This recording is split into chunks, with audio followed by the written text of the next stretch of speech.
What is atheism anyways? According to dictionary.reference.com, atheism is the doctrine or belief that there is no God. Disbelief in the existence of a supreme being or beings. According to Webster's 9th New Collegiate Dictionary, which you may have at home as I do, atheism is a disbelief in the existence of deity. The doctrine that there is no deity.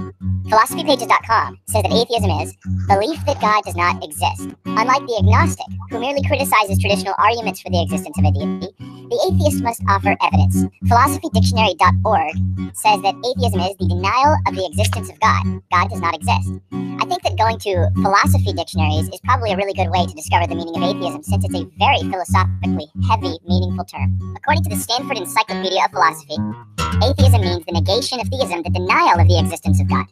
These are all strong, assertive things.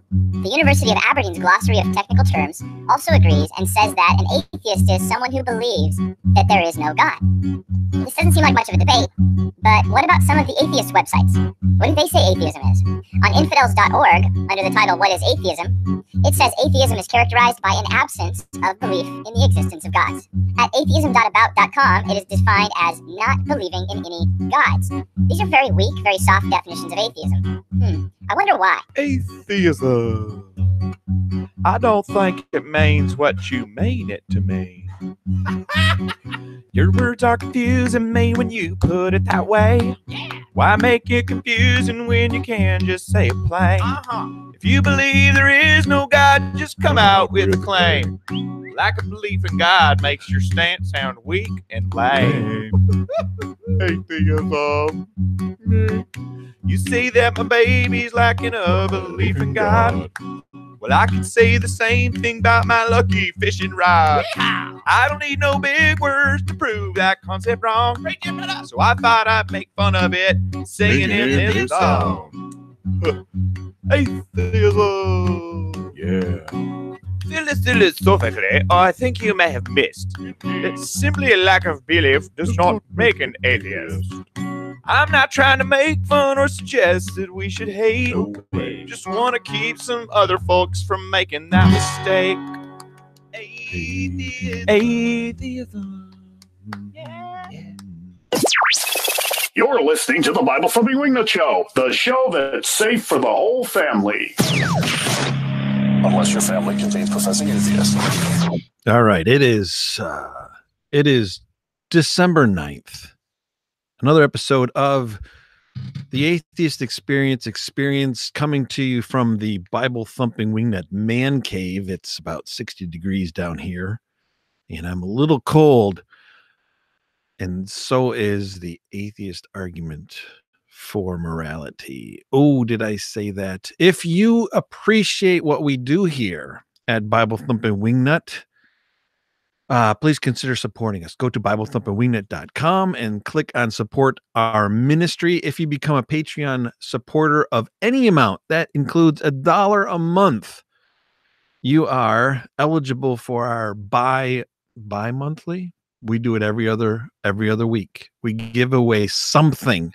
And tomorrow we're giving away John MacArthur's book, Strange Fire.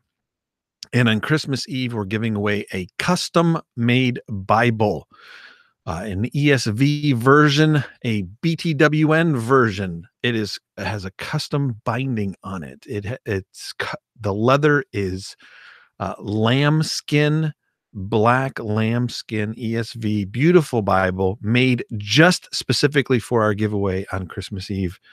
That will be on the Bible Thumping Wingnut podcast. That's not this one. This is the Atheist Experience. And so if you appreciate this ministry, please consider becoming a supporter. And then you'll also be eligible for that giveaway. So go to BibleThumpingWingnut.com, not only to support us, but also to check out all the other podcasts. We have lots of podcasts there and blogs as well. Go take advantage of that. And if you're a non-believer and you want to engage with believers, go join us on Facebook. We have our Facebook group is called the Wingnut Wall. The Wingnut Wall is for open discussions. Atheists are welcome there. Atheists are welcome there. So go check us out. If you're if they're like, there's some that engage with us here on YouTube, but not many. We need more. We as Christians, we practice our apologetics right there on the wingnut wall. And if you refrain from using bad language, and you refrain from like refusing to answer questions, standard questions, as long as you're not annoying or abusive, you are very welcome there. And we would love to have you there. So that being said, the Atheist Experience. John Brady's in the tech room to help me keep the wheels rolling today. Len Pettis is not here, but we recorded a Bible Thumping episode. It's going to drop tomorrow with Len. Go check that out. We address Leighton Flowers again. Yes, we did. John, how are you doing today? Oh, I'm alive.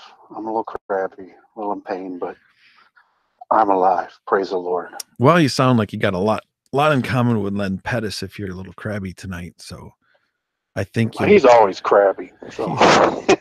He's always crabby. He's always it's always good to have him around. Let me put it that way. Yes, it is. We love Len. So I have a video all ready to go, and it is this one here. And if you're new here, what we do on the Atheist Experience is we primarily we started off reviewing the Atheist Experience clips and just giving some commentary on, from a biblical perspective, how we would respond, and kind of critiquing even the callers, those who call in. And now we have deviated a little bit from that. We've reviewed some other videos as well, all atheist videos. So, but today I'm going to review this clip. I found it very interesting. It seems that Matt Dillahunty is changing. He's just tweaking his moral argument every time he presents it a little bit more. And today, most recently, he has, before this clip, he just jumps right into the moral well-being equals morality. He usually does that, but today he's going to do something different. And I wanted to see if I wanted to review it and give commentary on it, because I think it's very interesting. And I believe that as Christians, we need to know how to answer the question, can't we agree on what morality is? Can we agree on what is moral and what is not? So that is the question today. And Matt is going to present it, and we will respond. So this is the Atheist Experience, episode 22.48. And Jonathan from Arizona calls, and he is a theist who has a question on morality. And apparently there was a previous show, and Jonathan had a part of that. And then there's some small talk for 3 minutes and 45 seconds. So we're going to jump to the 3-minute 45-second mark and go right into the Matt is setting up the conversation here. So let me start with this. Define morality. What do you mean when you say the word morality? So I guess if I were to replace the word morality with what is right or wrong, what is good or evil in the common way that we understand these words. That's the problem. And I'm in agreement with you. I would agree. Somebody says, hey, define morality. It's about right and wrong. It's about good and evil. The problem is when you say in the way we normally understand these terms, because what we're doing there is just saying, oh, you know what I mean by morality. And in reality, if you say morality is about right and wrong or good and evil, and then my next question to you has to be the 2-year-old question of, well, what does that mean? Well, what does that mean? Well, what does that mean? Well, what does that mean? You can continue down this passageway. At some point, I think we're going to come to agreement, we may have right now, that by and large, what we generally mean when we talk about morality is how do we go about making decisions such that we live a better life, that we are doing. All right. Is it hard to define morality? I don't think it is. I mean, morality is defined. Morality is defined, is it not? Define more.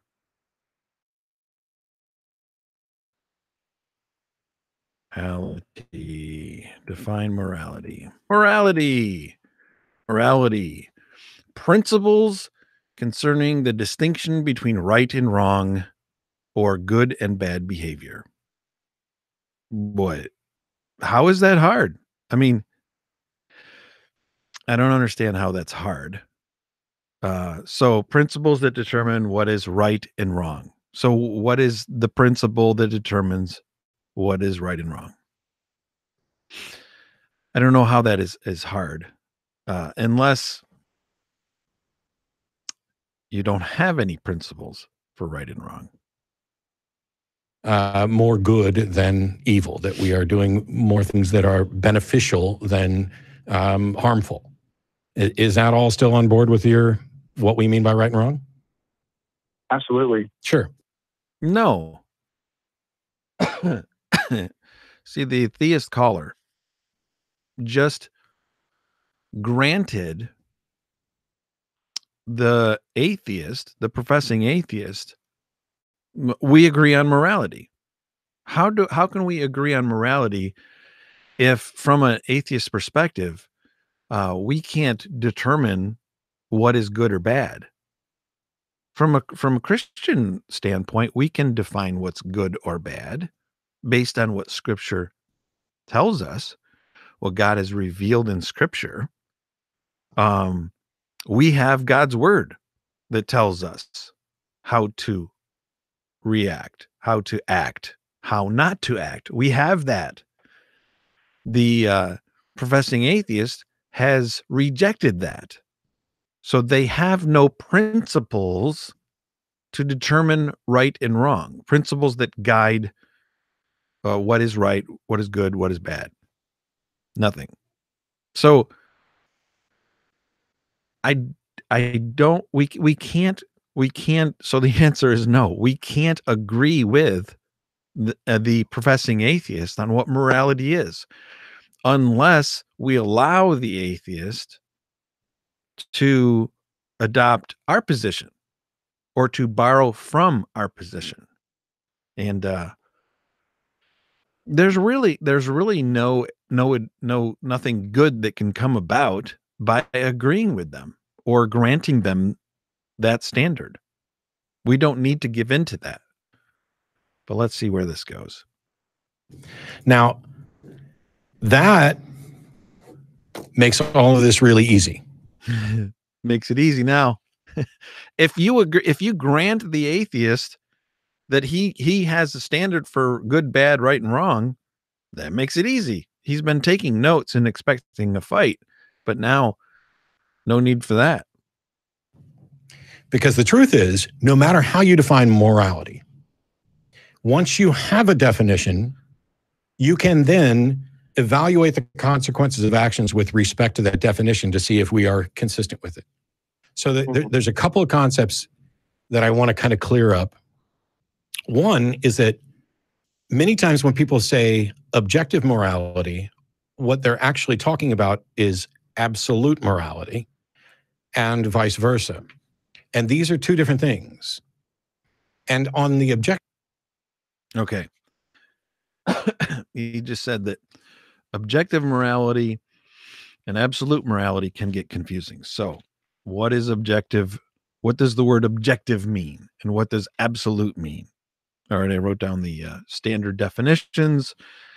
Absolute means not qualified or diminished in any way.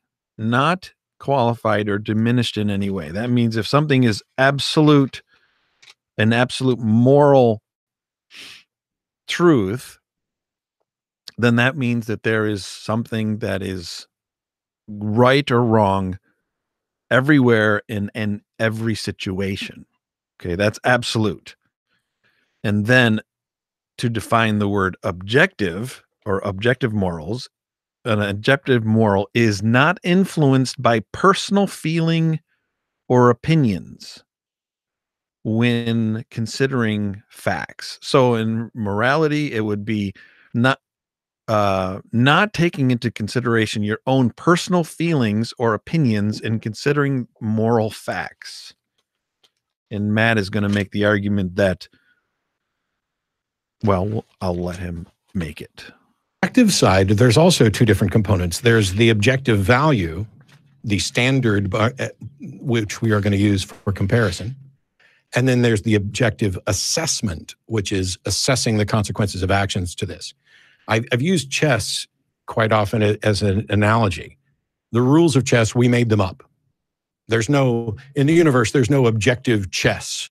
All right. This is very interesting. And he's going to rant on about chess, and it's going to be irrelevant because he loves chess.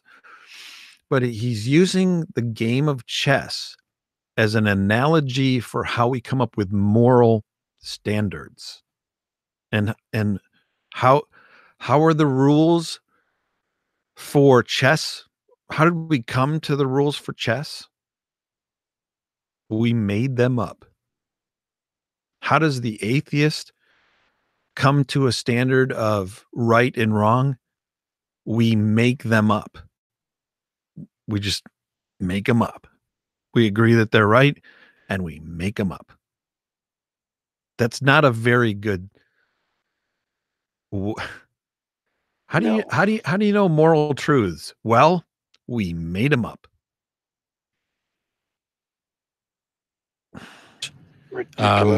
We've made them up and we've changed the rules. We added an en passant rule and castling and things like that. We didn't. The people who, changed the game centuries ago did that. But at the end of the day, the rules are ultimately arbitrary, and chess could have been checkers, or it could have been Monopoly, or whatever. But once we have that set of rules, we can evaluate whether or not a move is more likely to lead to a win or avoid a loss than it is to a loss. And we don't have to know everything about chess. We don't. We just played the World Championship over the last, I don't know, it was like from the 9th to the 28th or so. And Magnus Carlsen and Fabiano Caruana played in London. 12 games in the classical time format, drew every single game. And if I'm correct, that's the first time that's happened. It has ended in a tie after classical before, I believe, but not drawing every game. I think when Vishy Anand did it, they still drew, but they each got a win. You're looking at me like I would have any clue. Oh, well, sorry, chess geek. I'm a chess geek, which is probably why I end up using it as an analogy. So they had to go to a different time format. Now, that's not a change in the rules of the game, but it is a change in the situation. And so instead of playing a longer game format, they played a shorter game format. And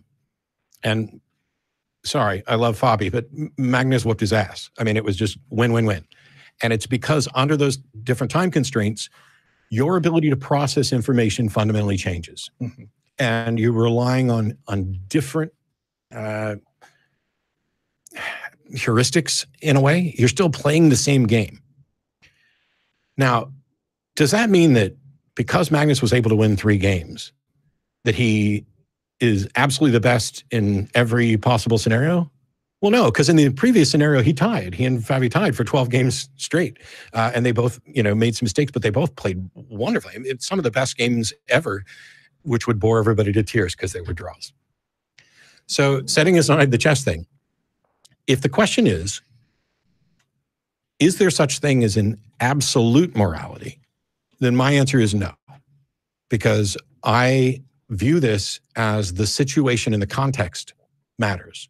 And so there's no, all right. Well, no truism. There's no moral truth that is an absolute that applies in every single scenario. So that's a significant statement that he just made there. Very significant. There is, you name it. You name any scenario. It is not necessarily wrong to kill everyone on the planet. There could be a scenario in his worldview, in his moral makeup. There could be a scenario where it is right for him to kill everybody on the whole planet. If he really believed that, if he really believed what he was saying, he would believe he couldn't argue that there's anything wrong with that. And I spoke with people before, and I make it personal. Their family. Would it be wrong for somebody to do the worst possible thing? Is there a scenario that it would be wrong for somebody to do the worst possible thing no matter what? And they will argue with that because it is wrong. But if they really lived the way that they said they do, they wouldn't be able to argue with that. They'd say, go ahead, if you want to rape one of my family members, go right ahead, because there's a scenario at some point where that could be okay. Yeah. It's just utter foolishness when you don't have a standard.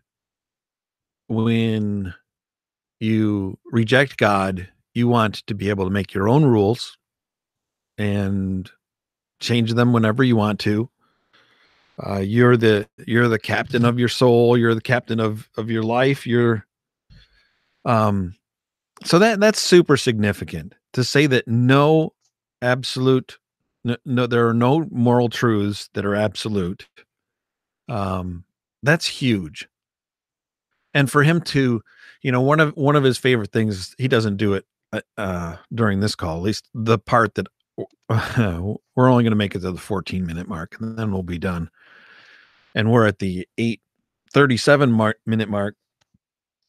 But for him to take such a strong stance against slavery in the Old Testament, when he wasn't there and he didn't know the situation, I mean, how is he to say that it's wrong?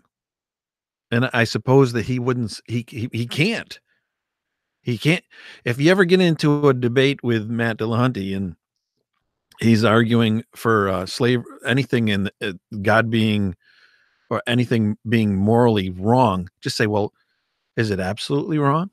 I mean, could there be a situation that was going on that you're unaware of that would make it right?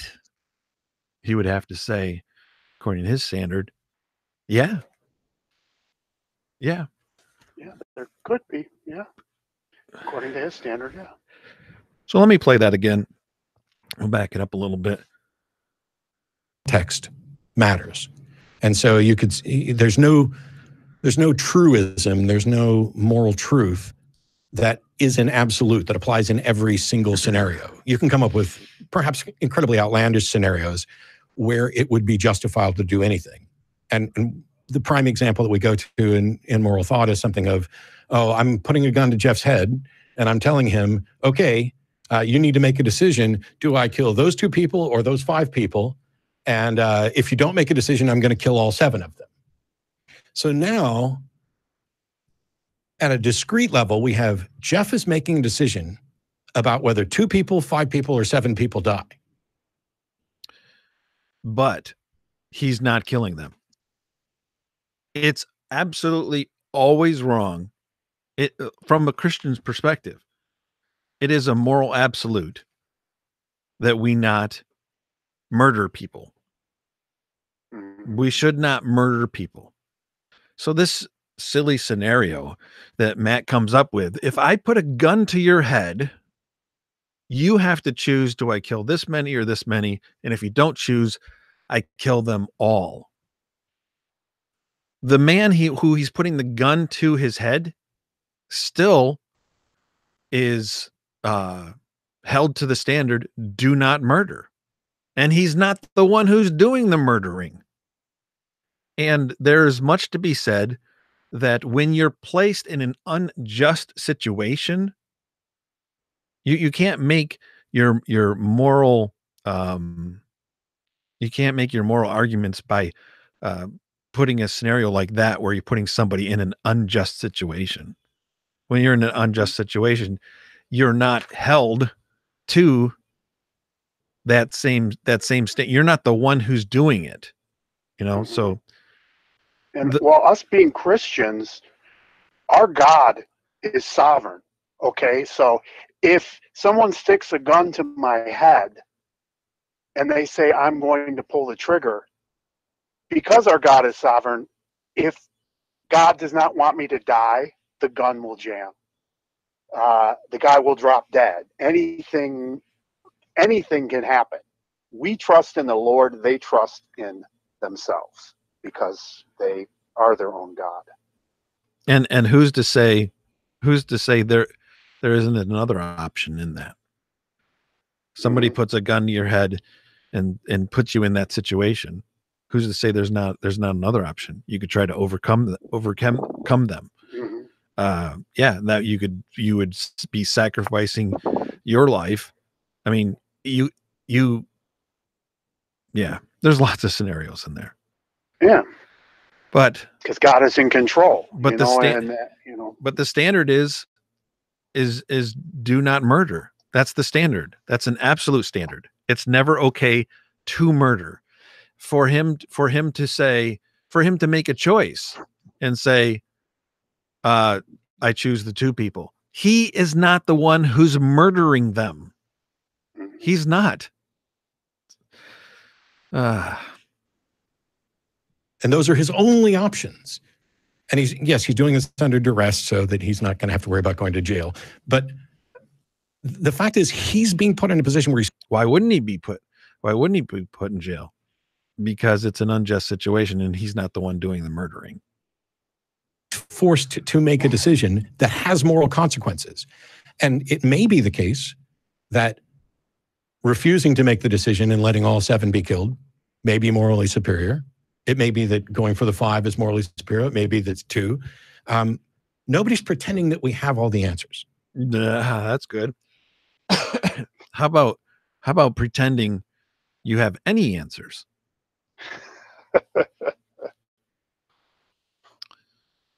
That would be the situation here, pretending that they have any answers. Looking at the comments, Peter is here from New Zealand. You know, those folks in New Zealand are 18 hours ahead of us. Really? 18? Wow. 18 hours. I mean, I don't know. I think it's Wednesday there right now. It's not. And Right. this is why I'm fine with the notion of situations. So if we set aside moral Can I absolute, ask you a question real Sure. quick, just regarding the 2, 5, or 7? You said that he's forced with a moral decision. How is that decision a moral decision? well, the consequences of that action impact people's lives for better or worse. And as long as we're going to talk about whether or not it was right or wrong or good or evil, then the impact of actions on people's lives is the sort of thing that we would always have to consider, right? But the person doing the acting is the one with the gun to the guy's head.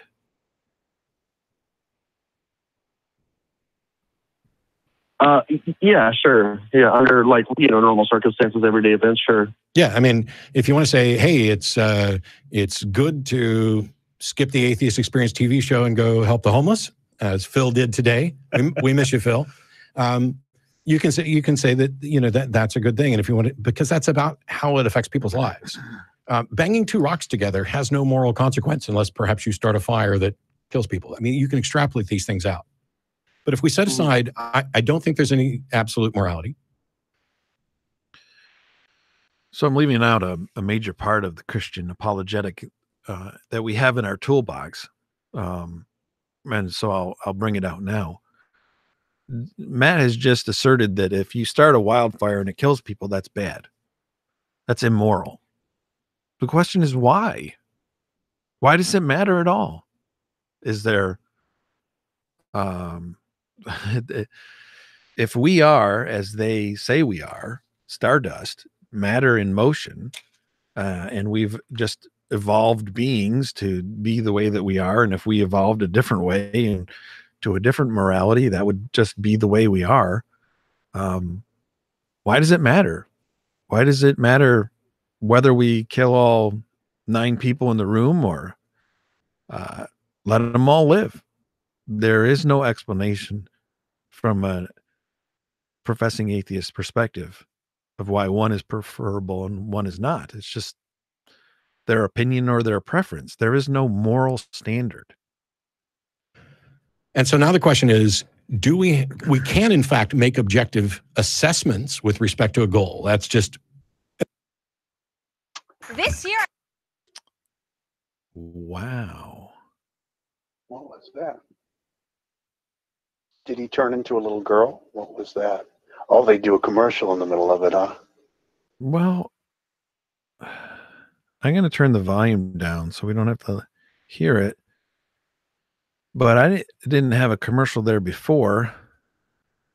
But it says it still is the same video. So let me skip the ad. Yeah, we're still in the same place. They put in. Didn't see that ad there before. I don't know anybody who would disagree with it. That if I say, hey, morality is making the most money, objective assessments with respect to a goal. That's just an obvious fact that I don't know anybody who would disagree with it. That if I say, hey, morality is making the most money, it's not. But if we define morality as making the most money, now we can evaluate our actions to say, hey, did this earn me more money or did it not? So the real fundamental question at the basis is, do we have an objective value at the core of what we're talking about with morality? And he's correct. Do we have a moral, do we have a prescription for what is right and wrong? Can we agree on the prescription for what makes something right and what makes something wrong? Or is this all just opinion? Well, if we agree that morality is about right and wrong, what we're really talking about there, as far as I can tell, is well-being. Which is a blatant assertion. That's just an assertion. Well-being equals morality. Well-being equals morality. Based on what? We'll continue. We'll see what he says. What benefits us and what detracts from our lives. And as long as we have that as a standard, then we are physical creatures in a physical universe where the laws of the universe dictate the consequences. It's not a matter of opinion that lopping my head off is good or bad for me. This is just a fact derived from the way the universe works. Wrong. Living or dying, what is it good or bad for you? Well, how do you know? Is it good for you to be alive? Or is it bad for you to be alive? You know, he's traveling around, he's using all this carbon monoxide. It might be better, in a lot of these people's worldview, if they weren't around to, pollute the earth. If they were dead, it might be better. So that's where, like you said, wipe out half the planet, what would, or wipe out the whole entire planet. It wouldn't, they can't say that would be a bad thing. Now, John, don't get ahead of us right now. You don't know where I'm going. I don't know where you're going. But you'll see. And the only thing left to question, which you kind of questioned a little bit during talk, Heathen, and other people did as well, and I realize this is difficult, is, well, why should I care about well-being? Clearly, it's subjective and a matter of opinion about whether or not I care about well-being. And you are, in fact, correct. Well, I heard him say that. I don't know, but I don't know that he's saying you're correct that we don't have a reason for well-being, but I think he's saying you're correct to ask the question. That's the only thing you're correct about, I'm pretty sure. However, I'll go with Sam Harris here because we're in agreement. consider health. Health isn't particularly well defined, and what may be healthy for you, me, may not be healthy for you. And there's always going to be exceptions and examples. But by and large, we have a somewhat decent understanding of physical health and the food triangle. And, we learn stuff and improve. If you were having a conversation about health, would it ever occur to you to say, why do I care about health? Yes. When you are a person who rejects the existence of God, when you're a person who rejects the idea of any moral situation being absolute, when you suppress the truth in your unrighteousness, I would ask, why do you care about health? Why? No. And for me, this is functionally identical. And that was the caller.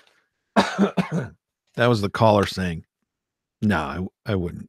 To the questions about morality. I think people make it harder than it is. Health is, about our physical health. And you can divide that up into mental health, how healthy your blood is, or your lungs, or how far you can run, or all these things. All these go into health. And I think if you take health, that is a huge chunk, by the way, of what I would describe as just general well-being that I'm labeling morality. At the end of the day, if somebody says, well, when I define morality, it's not about well-being, fine. Then that person is not talking about the same thing I am. I don't think that that's true, because and I'm not accusing you of this, when I asked you to define morality, you went with right and wrong, good and evil. Isn't that functionally what we mean when we talk about well-being? That we want to live the best life we can, one that's beneficial to us, one that, doesn't result in harm to us, the people that we love, the planet, broadly, et cetera.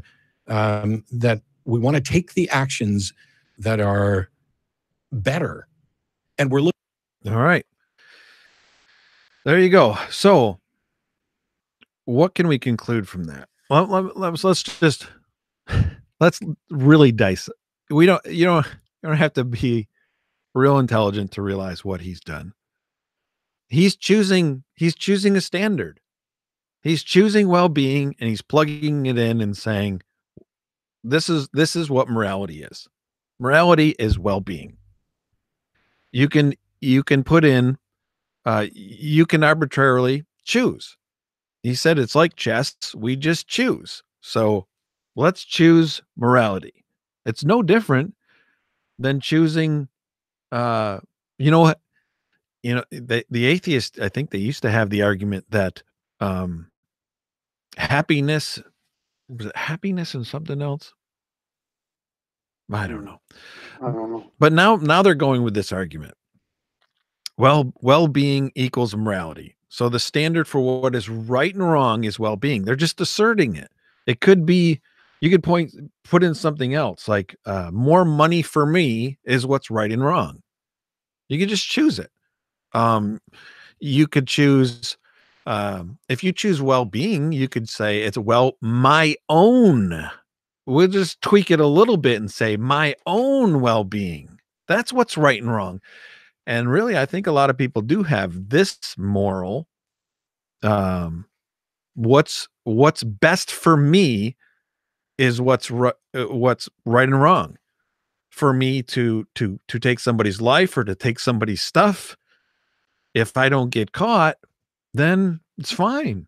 It's morally right, because my standard for morality is what is good for me. What brings well-being to me. So you can assert anything you want in there. And looking for an objective.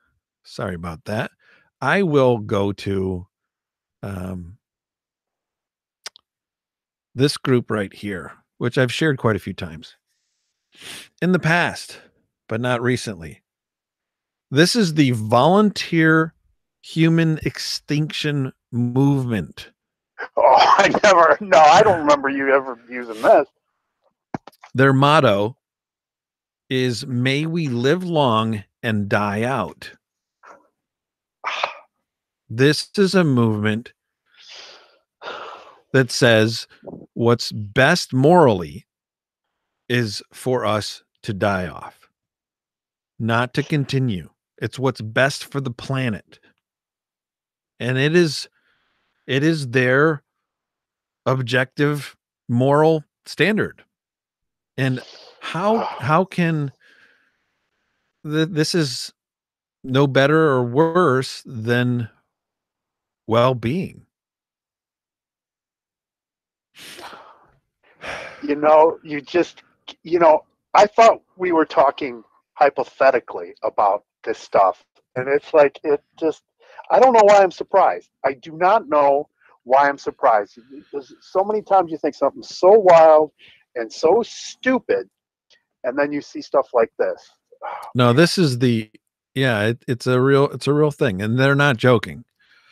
It's it's www.vhemt.org,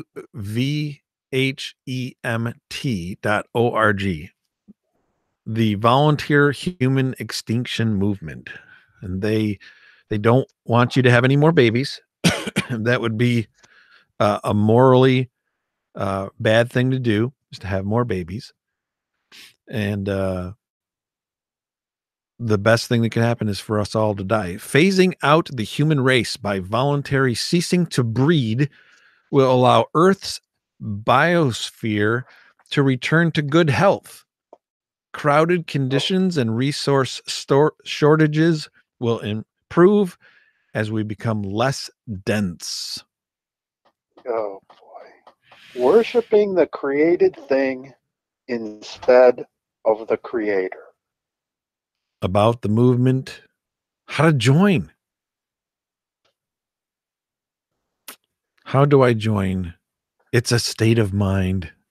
Oh, it's a state of mind. Being VHEMT is a state of mind. All you have to do to join is make a choice to refrain from further reproduction.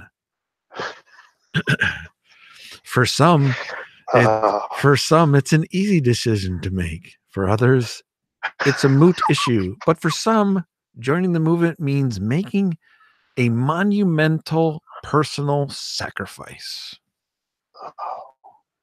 How about they just all get together and drink some Kool-Aid and die? You know, why not? Yeah. The Volunteer Human Extinction Movement is not an organization, so no membership dues go to officials in offices. We are millions of individuals, each doing what we feel is best. And then it says join with other volunteers and supporters. Let's click that. The path to awareness. Oh boy. We have pre-awareness, and then shock, and then denial, and then anger, and then acceptance. What is this? It's the same thing about death, isn't it? Like grief or whatever. I think that's the same thing that they have, that these psychologists have for grief, I think. VHEMT volunteers and supporters breed no more.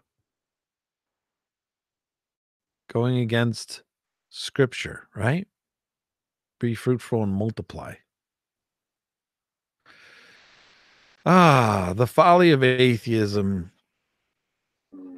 So why is Matt Dillahunty's well-being assertion any better than the VHEMT? It's not.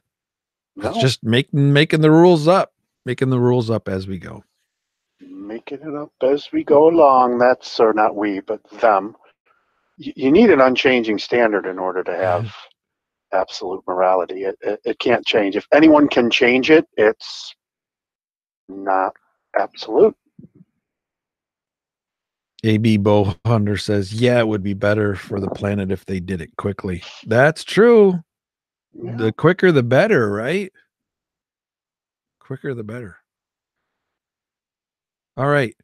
If you appreciate what we do here, please consider supporting us. Go to BibleThumpingWingNet.com, click on support our ministry. We try to do this every week, the Atheist Experience. We also do it in podcast form. Go to iTunes or your favorite podcast catcher and search Atheist Experience for the second thing that comes up. Till next time, everybody, take care. And send your feedback. BibleThumpingWingNet.com. No, not to the website. BibleThumpingWingNet at gmail.com. BibleThumpingWingNet at gmail.com. Give us your feedback. Maybe we'll respond to it. If you have a video that you'd like us to review, send that there as well. That's it. Quick show tonight. Got to go to bed. God bless everybody. Till next time, take care. See ya. Bye.